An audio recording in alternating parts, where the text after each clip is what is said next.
Welcome students in the next lecture of part third lecture of phenols.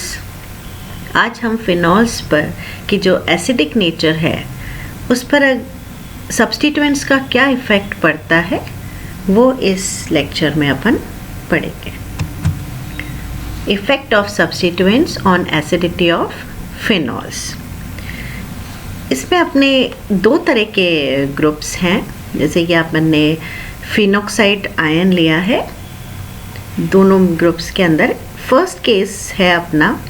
First case के अंदर अपन ने ऐसे groups लिए हैं जो कि इसमें इलेक्ट्रॉन डेंसिटी को विड्रॉ कर रहे हैं अपनी तरफ. मीन्स इलेक्ट्रॉन विड्रॉइंग ग्रुप्स लिए हैं जिनका कि -I या -M इफ़ेक्ट है. वो क्या करेंगे ऐसे ग्रुप्स, क्योंकि अपने डीलोकलाइजेशन है, फिनॉक्साइड आयन अपना रेजोनेंस स्टेबलाइज्ड है और इलेक्ट्रॉन डेंसिटी अपने इन कार्बन बेंजीन के कार्बन एटम्स के बीच डीलोकलाइज्ड है. तो जितना ये डीलोकलाइजेशन को जितना ये अट्रैक्ट करेगा, इलेक्ट्रॉन विड्रॉ करेगा, ये इसको स्टेबलाइज करेगा एनायन को. और जितना इसका स्टेबलाइजेशन होगा फिनॉक्साइड आयन का, उतनी ही इसकी एसिडिटी increase हो जाएगी. So electron withdrawing group reduces the negative charge on benzene ring in the phenoxide ion. Hence the phenoxide ion is stabilized and the acidity is increased. Means electron withdrawing groups हैं, ये अपने phenoxide ion की stability को बढ़ाएंगे और जितनी stability इसकी बढ़ेगी उतनी ही इसकी एसिडिक कैरेक्टर या अम्लीयता बढ़ जाएगी. सेकेंड केस है इलेक्ट्रॉन डोनेटिंग ग्रुप्स का. इलेक्ट्रॉन डोनेटिंग ग्रुप्स में ऐसे ग्रुप्स आते हैं जिनमें +I और +M इफ़ेक्ट होता है जो इलेक्ट्रॉन डेंसिटी बढ़ाते हैं. अब इसमें चूंकि इलेक्ट्रॉन डेंसिटी पहले ही डीलोकलाइज है, बढ़ी हुई है, ये और इलेक्ट्रॉन्स डोनेट करेंगे तो इससे क्या होगा, ये जो फिनॉक्साइड आयन है ये डीस्टेबलाइज्ड हो जाएगा और इसके कारण इसकी एसिडिक नेचर या अम्लीयता कम हो जाएगी. तो इन शॉर्ट इलेक्ट्रॉन जो डोनेटिंग ग्रुप्स हैं वो क्या करेंगे, एसिडिक नेचर को कम करेंगे और electron withdrawing groups acidic nature बढ़ाएंगे. ऊपर देखिए, electron donating groups increases the negative charge on the benzene ring in the phenoxide ion. Hence the phenoxide ion is destabilized and the acidity is decreased. Means electron जो देने वाले समूह हैं वो negative charge benzene वाले पर बढ़ाते हैं जिसके कारण फिनॉक्साइड आयन का स्थायित्व कम हो जाता है और इसके कारण इसकी अम्लता कम हो जाती है. नेक्स्ट स्लाइड में अपन ये देखेंगे अलग अलग इलेक्ट्रॉनिक इफ़ेक्ट्स के ग्रुप्स लगाएंगे और ओवरऑल अपन देखेंगे कि एसिडिक नेचर पर क्या इफ़ेक्ट पड़ता है. अपन जानते हैं कि अपने इसके अंदर फिनॉल्स के अंदर 3 पोजीशंस हैं, ऑर्थो, मेटा और पैरा. इस पे डिफरेंट इलेक्ट्रॉनिक ग्रुप्स लगा के और देखेंगे कौन से ऑर्थो पे ज़्यादा इफ़ेक्ट पड़ रहा है, मेटा पे या पैरा पे किस प्रकार का इफ़ेक्ट पड़ रहा है. तो सबसे पहला जो इलेक्ट्रॉनिक इफ़ेक्ट लेंगे वो अपन लेंगे +I या इंडक्टिव इफ़ेक्ट. +I है इलेक्ट्रॉन डोनेटिंग इफ़ेक्ट और अपन ने जनरल बात बताई भी थी कि जो इलेक्ट्रॉन डोनर ग्रुप हैं वो क्या करेंगे, जनरली एसिडिटी या अम्लीयता को कम करते हैं. ठीक है, इसमें अपन ने जो +I इफ़ेक्ट का ग्रुप लिया है वो लिया है मीथिल ग्रुप. मीथिल ग्रुप को अपन ने ऑर्थो, मेटा और पैरा पोजीशंस पर लगा दिया है फिनॉल्स के, और जो रिजल्टिंग कंपाउंड्स बने हैं उन्हें अपन कहते हैं क्रिसॉल्स. तो ये अपना ऑर्थो क्रिसॉल है, मेटा क्रिसॉल और पैरा क्रिसॉल्स. अब इसमें इफ़ेक्ट देखिए, एक्सपेरिमेंटली देखा गया कि फिनॉल्स की एसिडिक नेचर तो ज़्यादा है, क्रिसॉल्स की सबकी कम है क्योंकि ये इलेक्ट्रॉन डोनर ग्रुप है, इलेक्ट्रॉन दे रहा है तो अम्लीयता इसकी कम हो गई. अब किस ऑर्डर में हुई देखिए, फिनॉल्स के बाद अपनी एसिडिक नेचर है जिसकी वो है मेटा, फिर है आपके पैरा और सबसे कम एसिडिक नेचर है ऑर्थो क्रिसॉल की. इसका इफ़ेक्ट को एक्सप्लेन करने के लिए ये जो ऑर्डर है अम्लीयता का, इसको एक्सप्लेन करने के लिए सबसे पहले अपने को दो चीज़ें अपन को ध्यान में रखनी है. एक तो है इंडक्टिव इफ़ेक्ट के बारे में. अपने दो इलेक्ट्रॉनिक इफेक्ट्स अपन पढ़ेंगे, एक तो इंडक्टिव इफेक्ट और एक मीजोमेरिक इफेक्ट। इंडक्टिव इफेक्ट या प्रेरण प्रभाव जो होता है, चाहे वो प्लस आई हो चाहे माइनस आई हो, वो डिस्टेंस के साथ डिक्रीज होता है। मीन्स इंडक्टिव इफेक्ट या प्रेरण प्रभाव का सबसे ज़्यादा इफेक्ट पड़ेगा ऑर्थो पे, फिर मेटा पे, और सबसे कम प्रभाव पड़ेगा पैरा पे। दूसरा जो इफेक्ट है वो है मीजोमेरिक प्रभाव या अनुनाद प्रभाव भी इसे कहते हैं। ये क्या होता है, अपन ने पिछले लेक्चर में मैंने आपको बताया भी था कि OH ग्रुप क्या करता है, ऑर्थो और पैरा पोजीशन पर इलेक्ट्रॉन डेंसिटी इंक्रीज करता है।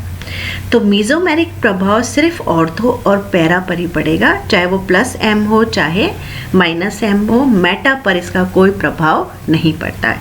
ये दो आपको महत्वपूर्ण बिंदु इलेक्ट्रॉनिक प्रभाव के बारे में अपन को ध्यान में रखकर अपन को इसका एक्सप्लेनेशन करना है। तो ये जो ऑर्डर आ रहा है प्लस आई इफेक्ट का, उसमें आप इसको एक्सप्लेन करने के लिए ये है कि आपके तो मेटा पोजिशन पर है।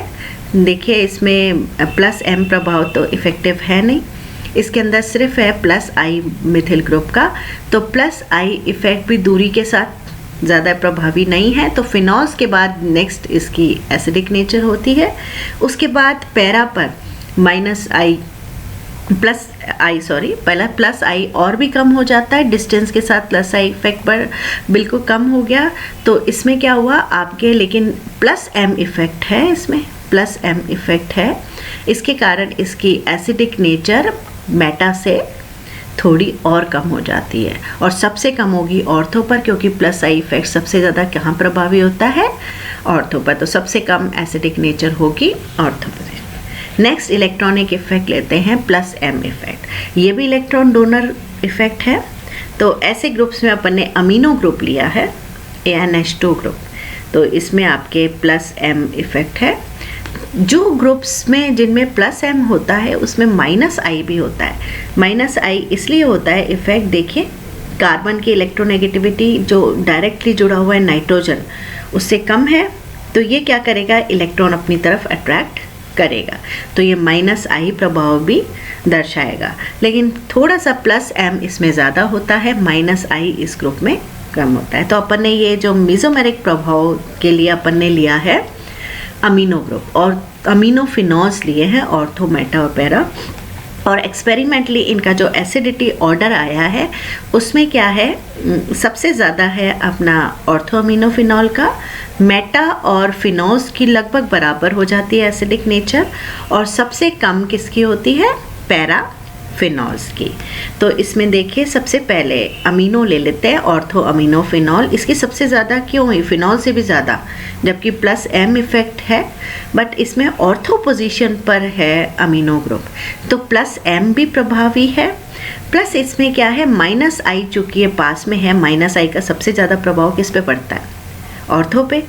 ऑर्थो पे माइनस आई भी है, तो इन दोनों का जो नेट इफेक्ट क्या होता है, थोड़ी सी अम्लीय प्रकृति ऑर्थो अमीनो फिनॉल की फिनॉल्स की अपेक्षा ज़्यादा होती है। ज़्यादा डिफरेंस नहीं होता, लेकिन इसकी फिनॉल से ज़्यादा हो जाती है। नेक्स्ट में देखिए मेटा पोजीशन पर प्लस एम प्रभाव तो पड़ता ही नहीं है, इसके अंदर सिर्फ कौन सा पड़ रहा है, माइनस आई, और माइनस आई भी क्या होता है, दूरी के साथ कम हो जाता है, तो इसकी जो अम्लीय प्रकृति होती है वो लगभग फिनॉल्स के बराबर होती है, ज़्यादा अंतर इसमें नहीं होता, लगभग बराबर है इसकी।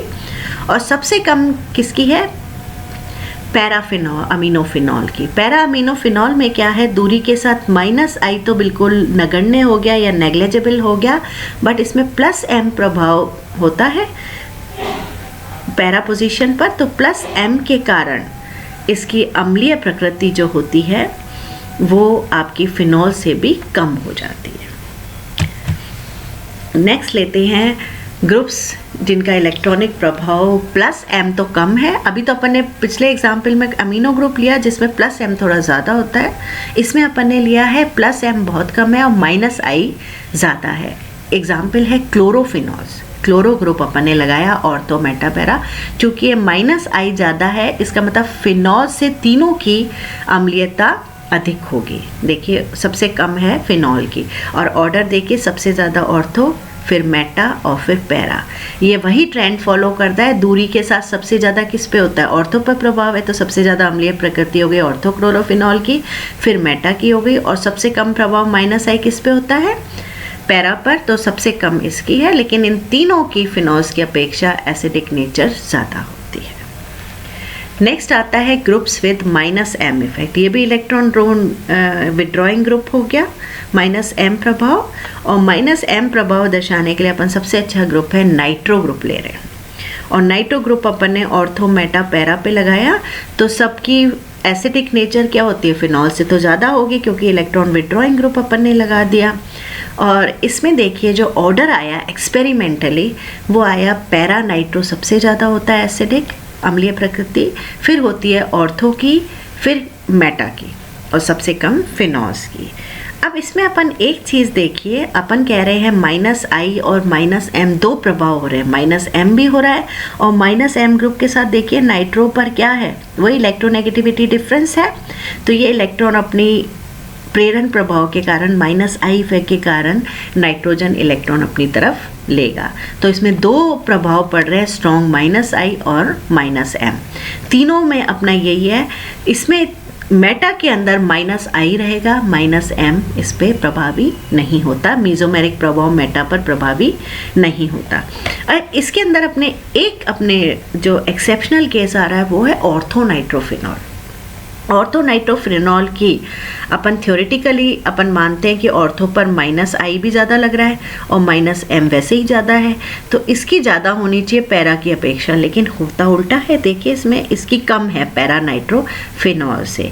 तो ये अपना एक्सेप्शनल केस आ रहा है, ऑर्थोनाइट्रोफिनॉल की अम्लीयता पैरा से कम क्यों होती है? इसका रीज़न देखिए, इधर देखिए। ऑर्थोनाइट्रोफिनॉल में ये आपके OH और नाइट्रो ग्रुप का जो ऑक्सीजन है, इनके बीच हाइड्रोजन बंध बनता है। क्योंकि ये ऑर्थो पोजीशन पर है, नज़दीक है, ये हाइड्रोजन बॉन्ड बनते ही प्रोटॉन आसानी से बाहर नहीं निकल पाता। प्रोटॉन नहीं देगा तो उसकी अम्लीयता कम हो जाती है, इसीलिए पैरा की ज़्यादा है, ऑर्थो की उसकी अपेक्षा कम है। तो orthonitrophenol is less acidic then para isomer. ये चीज़ हो रही है अंतः अणुक हाइड्रोजन बंध के कारण, इंट्रामोलिकुलर हाइड्रोजन बंध के कारण इसकी अम्लीयता कम हो रही है। ये एग्जाम्पल अपने एग्जामिनेशन पॉइंट से बहुत इंपॉर्टेंट है, ये पूछा जाता है ऑर्थोनाइट्रोफिनॉल की अम्लीय प्रकृति पैरा से कम क्यों होती है, जबकि उस ऑर्थो के अंदर -I प्रभावी होता है। नेक्स्ट अब देखिए -M इफेक्ट अपन ने नाइट्रो ग्रुप में किस तरीके से दिखाते हैं। फिनॉक्साइड आयन का स्टेबलाइजेशन देखिए, ये तो हो रहा है फिनॉक्साइड आयन का +M प्रभाव, जिससे बेंजीन वलय में इलेक्ट्रॉन डेंसिटी बढ़ा रहा है। और नाइट्रोजन क्या करेगा? यहाँ ऑर्थो पे आ गया, ऑर्थो से नाइट्रोजन ने क्या करा? इसका और डिलोकलाइजेशन कर दिया, ये आ गया यहाँ पर नाइट्रोजन से।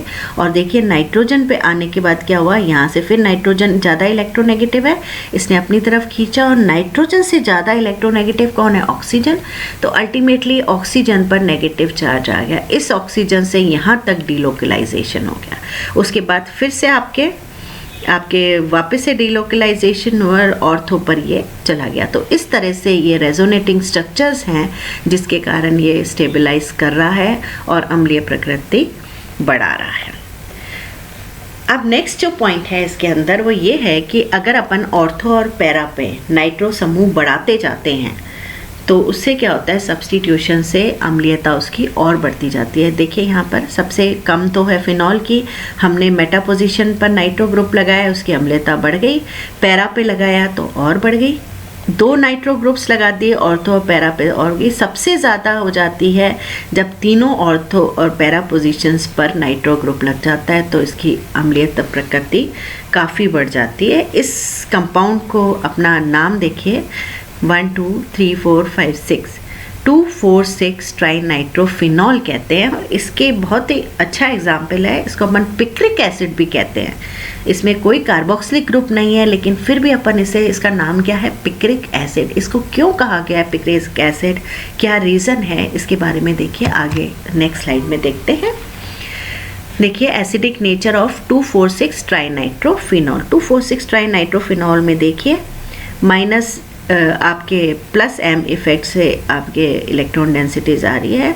और डीलोकलाइजेशन देखिए, यहाँ से इस ऑर्थो पोजीशन पर भी डीलोकलाइजेशन हो रहा है, ये पाई इलेक्ट्रॉन्स भी डीलोकलाइज हो रहे हैं, और इधर से जो पाई इलेक्ट्रॉन्स हैं उनका भी डीलोकलाइजेशन हो रहा है। माइनस एम इफेक्ट से भी हो रहा है और माइनस आई इफेक्ट से भी, तीनों ग्रुप्स का हो रहा है। इतना ज़्यादा हो रहा है डीलोकलाइजेशन, जिसके कारण इतनी स्टेबल हो गया है ये कि इसकी जो एसिडिक नेचर है पिक्रिक एसिड की, ये किसके बराबर हो जाती है? कार्बोक्सिलिक ग्रुप के बराबर होती है, जबकि इसके अंदर कोई भी कार्बोक्सिलिक ग्रुप नहीं है, इसमें फिनोलिक ग्रुप है। और ये क्या करता है, जैसे अपने कार्बोक्सिलिक ग्रुप का टेस्ट अपन को पता है, सोडियम बाइकार्बोनेट को डिकम्पोज कर देता है, कार्बन डाइऑक्साइड की एफोवेसेंस निकलती हैं। तो अपन पिक्रिक एसिड का भी ये टेस्ट करें तो ये पिक्रिक एसिड भी ये टेस्ट देता है, इस कारण इसका नाम पिक्रिक एसिड पड़ा है। और जबकि इसके अंदर कोई भी कार्बोक्सिलिक समूह नहीं है, इसकी एसिडिक नेचर इतनी ज़्यादा हो जाती है माइनस एम और माइनस आई इफेक्ट के कारण कि इसकी अम्लीयता किसके बराबर हो जाती है? कार्बोक्सिलिक समूह की अम्लीय प्रकृति के कारण। नेक्स्ट अपन एक एग्जाम्पल और लेते हैं एसिडिक नेचर में, हेलोफिनॉल्स, और ऑर्थो पोजीशन पर इसका सब्स्टिट्यूशन करते हैं। तो एक्सपेरिमेंटली देखिए इसका क्या ऑर्डर आ रहा है। सबसे ज़्यादा ऑर्थोक्लोरो, फिर ब्रोमोफिनॉल, फिर आयोडो, फिर फ्लोरो, और सबसे कम एसिडिक नेचर किसकी होती है? फिनॉल की। अब इसके अंदर देखिए ये ऑर्थोफ्लोरोफिनॉल, फ्लोरो की आपकी जानते हैं इलेक्ट्रोनेगेटिविटी ज़्यादा है, तो अपने हिसाब से क्या है, इसकी जो इलेक्ट्रोनेगेटिविटी के हिसाब से इसका कहाँ आना चाहिए? अम्लीयता क्लोरोफिनॉल से भी ज़्यादा होनी चाहिए, लेकिन होती क्या है? क्लोरो, ब्रोमो, आयोडो तीनों से कम है। तो ये अपना एक्सेप्शनल केस है। अपने एग्जाम में भी ये पूछा जाता है कि ऑर्थोफ्लोरोफिनॉल की अम्लीय प्रकृति कम क्यों होती है दूसरे ऑर्थोफिनॉल से। तो इसका रीज़न भी देखिए, जैसे अपन ने पहले अभी ऑर्थो इफेक्ट पढ़ा था, उसमें भी अपन ने इंट्रामोलिकुलर हाइड्रोजन बॉन्डिंग पढ़ा था। इसमें भी देखिए फ्लोरीन की इलेक्ट्रोनेगेटिविटी ज़्यादा है, तो ये क्या करता है, वापस से इंट्रामोलिकुलर हाइड्रोजन बॉन्ड बहुत ही स्ट्रॉन्ग बनाता है, क्योंकि फ्लोरीन की इलेक्ट्रोनेगेटिविटी ज़्यादा है तो काफ़ी स्ट्रॉन्ग आपके इंट्रामोलिकुलर हाइड्रोजन बॉन्डिंग बनती है, अंतः अणुक हाइड्रोजन बंध, और इसको तोड़ने के लिए अधिक ऊर्जा की आवश्यकता होती है। इस कारण ये आपने प्रोटॉन लूज नहीं कर पाता, तो एसिडिक नेचर आयोडोफिनॉल से भी कम होती है, पर फिनॉल से थोड़ी ज़्यादा होती है। तो ये भी एग्जामिनेशन पॉइंट ऑफ व्यू से ये क्वेश्चन है, ऑर्थोफ्लोरोफिनॉल्स की अम्लीय प्रकृति दूसरे हेलोफिनॉल से कम क्यों होती है। ये तो अपने सारे जो अपन ने एग्जाम्पल्स करे वो इलेक्ट्रॉनिक इफेक्ट्स के थे। एक स्टीरिक इफेक्ट और है, उसका प्रभाव और देखते हैं अम्लीयता पर स्टेरिक प्रभाव या त्रिविमीय प्रभाव कैसे पड़ता है। इसके लिए अपन क्या कर रहे हैं, एग्जाम्पल ले रहे हैं 2,6 डायमेथिल 4 नाइट्रोफिनॉल का।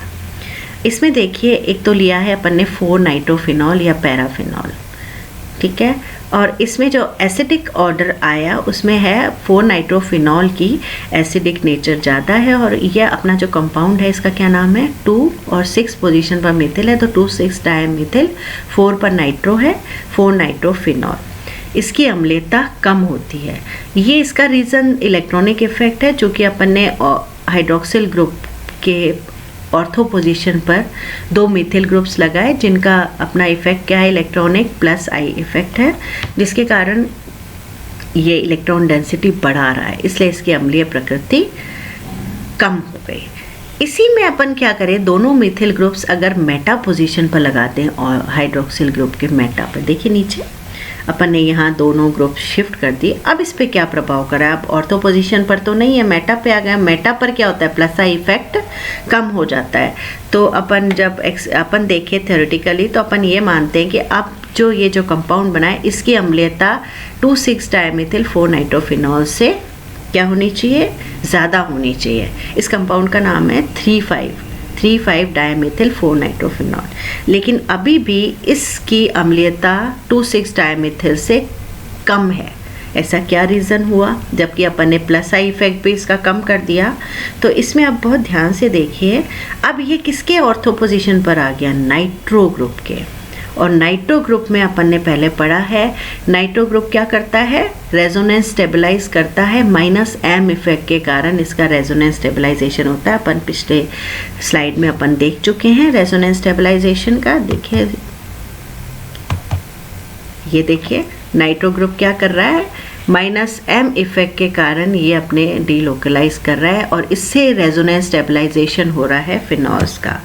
तो अब इसमें क्या हुआ, ये जब दोनों ऑर्थो पोजीशन पर मीथिल ग्रुप आ जाते हैं तो ये क्या करते हैं, ये जो अपना रेजोनेंस स्टेबलाइजेशन है या जो अपना अनुनाद के कारण जो स्थायित्व हो रहा है उसमें ये त्रिविमीय बाधा उत्पन्न करते हैं, जिसके कारण ये जो रेजोनेंस स्टेबलाइजेशन है इतना इफेक्टिव नहीं हो पाता -m इफेक्ट जितना बिना इनके ग्रुप्स के 4-नाइट्रोफिनॉल में या अपने इसके अंदर 2,6-डाइमेथिल 4-नाइट्रोफिनॉल में होता है।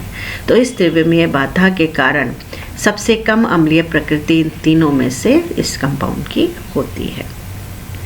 ये है एग्जाम्पल बहुत ही अच्छा, किसका है, स्टीरिक इफेक्ट का। इसी के साथ अपने effects of substituents on acidity of phenols ये अपना टॉपिक ख़त्म होता है। अपने नेक्स्ट लेक्चर जो होगा उसके अंदर अपन कुछ रिएक्शंस फिनॉल्स के उसके बारे में पढ़ेंगे। Thank you.